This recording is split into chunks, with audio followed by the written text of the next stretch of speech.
Class 10 के maths के class में थ्योरम 6.2 पढ़ने जा रहे हैं। थ्योरम 6.2 6.1 इसके पहले आप लोग पूरी अच्छी तरह से देख चुके हैं, जैसा कि रिटन नोट्स में आप लोगों को भेजा गया था। और थ्योरम 6.1 थेल्स थ्योरम था, या जिसको हम लोग बोलते हैं बेसिक प्रोपोर्शनलिटी थ्योरम। तो थ्योरम 6.2 में reverse of basic proportionality theorem है या रिवर्स ऑफ थेल्स थ्योरम है। जो थ्योरम हमने 6.1 में देखा था उसी के रिवर्स को इसमें प्रूफ करना है। और थ्योरम किसी भी मैथमेटिक्स का बेस होता है। अगर थ्योरम को हम बहुत अच्छी तरह से पढ़ लेते हैं तो यहाँ से डिराइव करना या किसी चीज़ को कैसे उसकी उत्पत्ति हुई है, कहाँ से फार्मूला का डेरिवेशन हुआ है, वो डेरिवेशन यहाँ से हम देखते हैं। तो थेल्स थ्योरम का रिवर्स, यानी कि थेल्स थ्योरम में हमने क्या पढ़ा था कि किसी गिवन ट्रायंगल के किसी भी एक साइड के पैरेलल अगर कोई लाइन खींचा जाए तो वो लाइन किसी अदर दो साइड को जिस पॉइंट पर इंटरसेक्ट करता है वो पॉइंट उस दोनों साइड को सेम प्रोपोर्शन में डिवाइड करता है। और ठीक यहाँ पर उसका उल्टा साबित करना है, हमको उल्टा प्रूफ करना है कि अगर लाइन पहले से ही हमको मालूम है कि कोई जिस तरह से ऐसे अगर हम मान लेते हैं रफ डायग्राम एक मैं चीज़ दे रहा हूँ यहाँ कि ये कोई अगर गिवन ट्रायंगल है ABC और इस गिवन ट्रायंगल ABC में अब इसमें रिवर्स थ्योरम में ये पहले से ही दिया हुआ है कि एक लाइन यहाँ पर इस दोनों साइड को D और E पॉइंट पर इंटरसेक्ट कर रहा है। तो D और E पॉइंट पर जब इनसे इंटरसेक्ट करेगा तो AB या A है AD by DB is equal to AE by EC। ये गिवन है। इस थ्योरम में यहाँ दिया हुआ है कि AD by DB equal to AE by EC।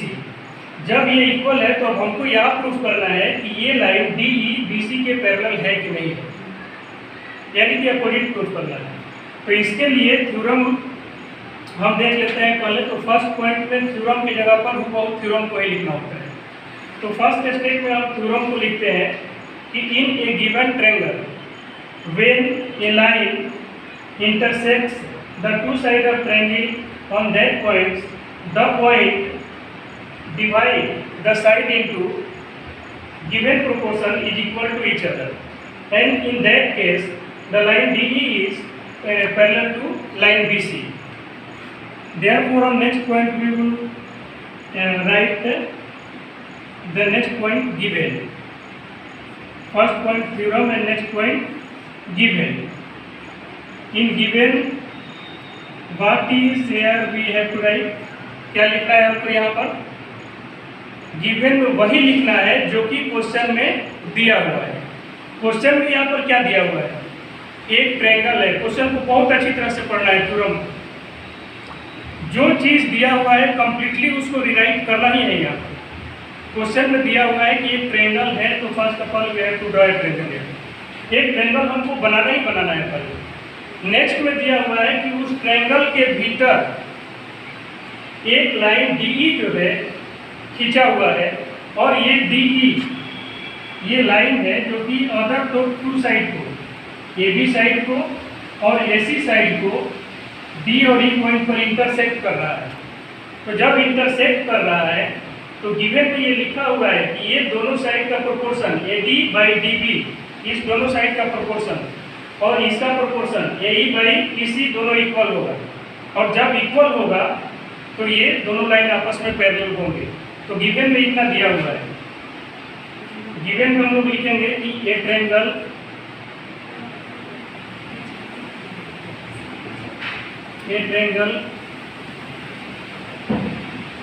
ABC is given where DE is a line which intersects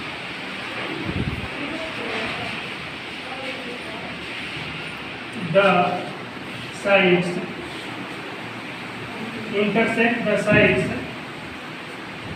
AB at point D and side AC at point E such that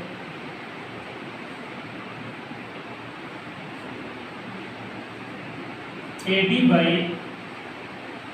DB is equal to AE by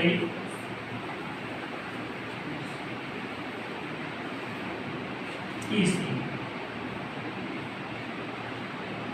ये question में दिया हुआ है theorem में इतना कि एक triangle है, a triangle ABC is given है where DE is a line, DE एक लाइन है which intersect the sides AB at point D, जो साइड AB को D पॉइंट पर इंटरसेक्ट कर रहा है, and side AC at point E, और साइड AC को E पॉइंट पर इंटरसेक्ट कर रहा है सच दैट, इस तरह से कि AD और DB का रेशियो AE और EC के रेशियो के बराबर है। ये गिवन में दिया हुआ।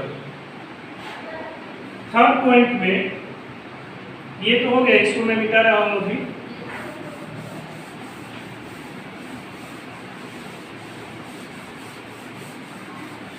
थर्ड पॉइंट में हमको लिखना होता है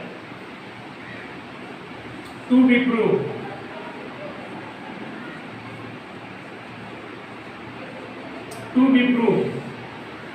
इस क्वेश्चन में जो गिवन दिया हुआ है इसके आधार पर क्या प्रूफ करना है हमको।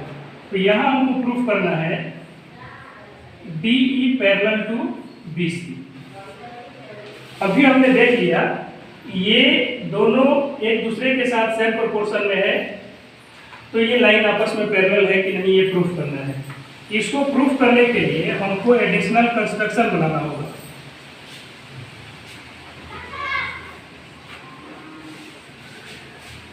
कंस्ट्रक्शन, तो कंस्ट्रक्शन में अभी तक हमको नहीं मालूम है कि ये DE लाइन BC के पैरेलल है, तो हम एक इमेजिनरी लाइन यहाँ लेंगे जो कि BC के पैरेलल होगा, और एक यहाँ डॉट लाइन से ऐसे हम यहाँ पर बनाएंगे E डैश, पॉइंट ले लेंगे इसको, और ये मान के हम चलेंगे कि अब DE डैश BC के पैरेलल है। ये हमने एक इमेजिनरी लाइन ले लिया, अपने ओर से मान लिया इसको। तो कंस्ट्रक्शन में हम लिखते हैं कि draw a line DE dash parallel to BC। अब ये हमको मालूम है 100% कि ये हमने अभी लिया है सामने में कि DE dash parallel to BC, तो ये तो पैरेलल है इसके, क्योंकि हमने अभी सामने में लिया। अब इसके रेफरेंस से हमको ये प्रूफ करना है कि DE और BC कैसे पैरेलल है। तो नेक्स्ट स्टेप में, पांचवें स्टेप में, सभी लोग पहले से ये जानते हैं कि किसी भी थ्योरम को 5 स्टेप में प्रूफ करना होता है, और 5वां स्टेप लिखने में कभी भी कोई कोताही इसलिए नहीं करना है कि कोताही करने के बाद कहीं ना कहीं हम प्रॉब्लम में फंस जाते हैं। और हर एक स्टेप पर, अभी CBSE का नया जो पैटर्न है उसमें स्टेप नंबर मिल रहा है, और हर एक स्टेप को हमको अच्छी तरह से समझना होगा, तभी आगे हम कुछ अच्छा कर पाएंगे। नेक्स्ट स्टेप में प्रूफ, यानी कि इसको प्रूफ कैसे करेंगे। प्रूफ करने के लिए हम फर्स्ट में इसको देखेंगे कि इसके भीतर पहले से हमारे पास क्या क्या नॉलेज है। तो फर्स्ट में पहले से हमारे पास नॉलेज है कि थ्योरम 6.1, जिसको हम लोग बोलते हैं थेल्स थ्योरम या बेसिक प्रोपोर्शनलिटी थ्योरम, उसमें हम पहले से ही पढ़ चुके हैं कि अगर ये दो लाइन आपस में पैरेलल है तो जिस पॉइंट पर ये इंटरसेक्ट कर रहा था, इंटरसेक्शन पॉइंट इस साइड को सेम प्रोपोर्शन में डिवाइड करता है। तो हम डायरेक्ट यहाँ लिख सकते हैं कि ये DE dash parallel to BC by construction. अभी हमने कंस्ट्रक्शन में बनाया है इसको, तो लिख सकते हैं ना कि ये इसके पैरेलल है। Now according to Thales theorem और theorem 6.1,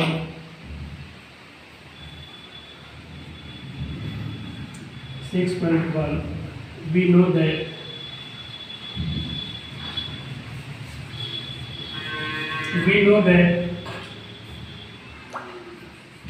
AD by dB is equal to AE dash by E dash C। चूंकि ये हमको मालूम है कि जब ये दोनों लाइन आपस में पैरेलल है, पैरेलल हमने लिया ही है कंस्ट्रक्शन में, और थ्योरम 6.1 ये बता रहा है कि जब ये दोनों लाइन पैरेलल होगा तो ये सेम प्रोपोर्शन में डिवाइड होता है, AD by DB and AE dash by E dash C। Theorem 6.1 से ये हमको मालूम है। नेक्स्ट में and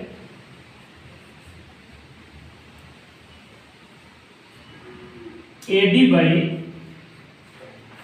DB is equal to AE by EC। ये कहाँ से लिया हमने? गिवन, ये क्वेश्चन में ही दिया हुआ है, ये क्वेश्चन में गिवन में दिया हुआ है, क्वेश्चन में दिया हुआ है कि AD by DB by AE by EC। तो ये गिवन में दिया हुआ है और ये हमने कंस्ट्रक्शन के आधार पर देखा कि जब ये दोनों लाइन पैरेलल है तो थ्योरम 6.1 से ये वाला सिचुएशन होना चाहिए। अब थोड़ा सा दोनों सिचुएशन को कंपेयर करके देखना है। दोनों सिचुएशन का लेफ्ट हैंड साइड इक्वल है, AD by DB, तो राइट हैंड साइड भी इक्वल होगा। तो हम लिख सकते हैं कि we know that if the left hand side of any equation is equal then also the right hand side is also equal. लिखेंगे कि इफ, इसको मिटा देते हैं यहां से,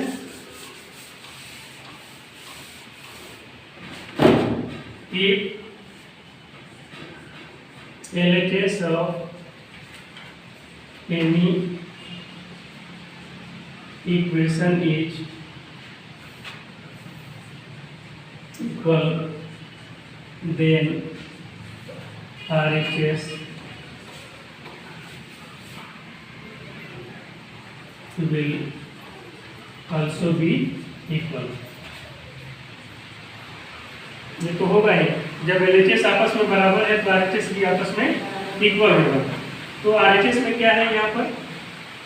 AE dash by E dash C is equal to AE by EC। अब इसको मिटा देते हैं। यहाँ हम लिख सकते हैं कि फ्रॉम इक्वेशन 1 and 2 को जब कंपेयर करेंगे, यहाँ लिख देंगे चाहिए, फ्रॉम इक्वेशन 1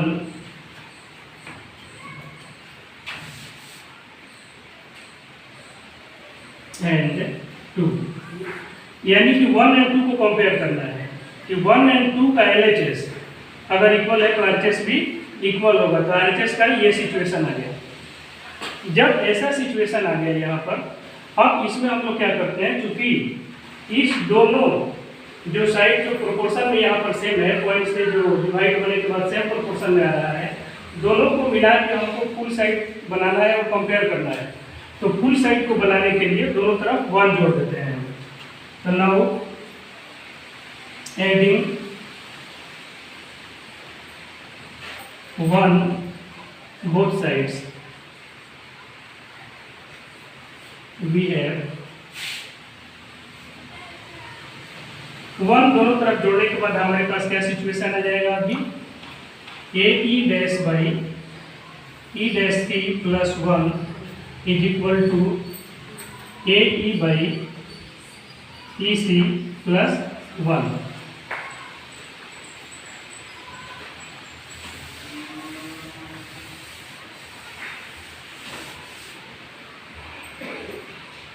इसको सॉल्व करेंगे अभी हम, तो आ जाएगा AE dash plus E dash C by E dash P plus AE plus EC ना प्लस नहीं ना इक्वल होगा, इक्वल हो गया बाई ई सी।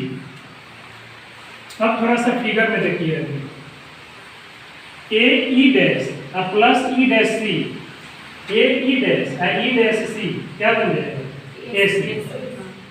तो यहाँ हो जाएगा A C by E dash सी, और ए E plus E C, A ई और ई सी ये भी क्या हो जाएगा, A C, A C by E C.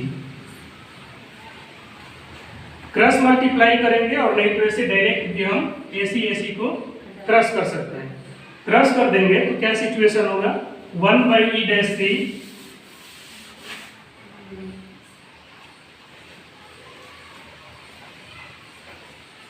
One by E dash C is equal to 1 by E C. Cross multiply करेंगे इसको, तो E dash C is equal to E C. ये एक ऐसा सिचुएशन आ गया यहाँ। अब ई डैश सी और ई सी, यहाँ ई डैश सी और ई सी दोनों के बीच में क्या चिन्ह है, इक्वल का, यानी कि ये दोनों इक्वल है। तो दोनों इक्वल किस कंडीशन में हो सकता है, दोनों इक्वल उसी कंडीशन में होगा जब पॉइंट ई डैश और ई एक ही पर होगा तब।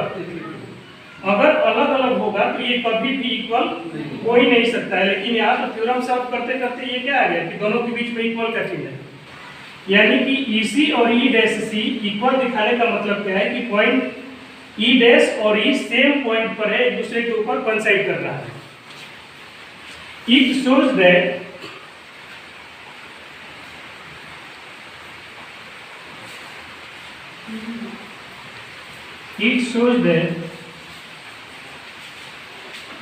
point E and E dash coincide each other.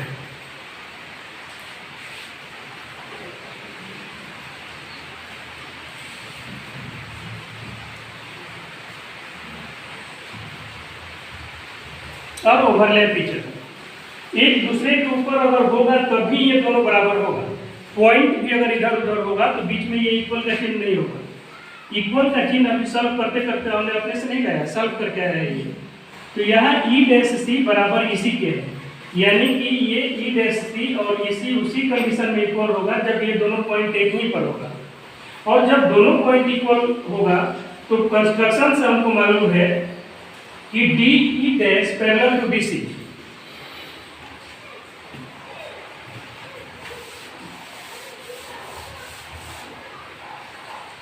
By construction,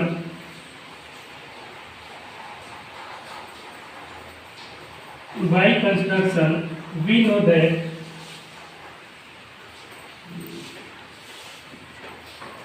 DE dash parallel to BC, और E dash और E सेम पॉइंट पर है, इसीलिए hence DE parallel to BC। इसलिए कि E और E डैश दोनों सेम पॉइंट पर है, अभी प्रूफ हो चुका है ये। तो DE डैश जब BC के पैरेलल होगा तो DE भी BC के पैरेलल होगा। तो यहाँ DE डैश BC के पैरेलल है तो DE भी BC के पैरेलल होगा। ब्रैकेट में हम यहाँ रेफरेंस लिख देंगे यहाँ पर कि किसका रेफरेंस लिए हुए हैं। तो E पॉइंट और E डैश दोनों एक दूसरे को कोइंसाइड कर रहा है। E and E dash coincides each other,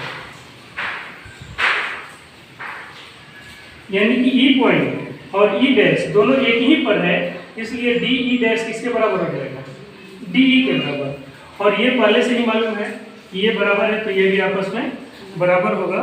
और ये आपका थ्योरम नहीं तो प्रूफ करना था। प्रूफ में हम लोग यही लेके चले थे कि क्या प्रूफ करना है, DE पैरेलल टू BC।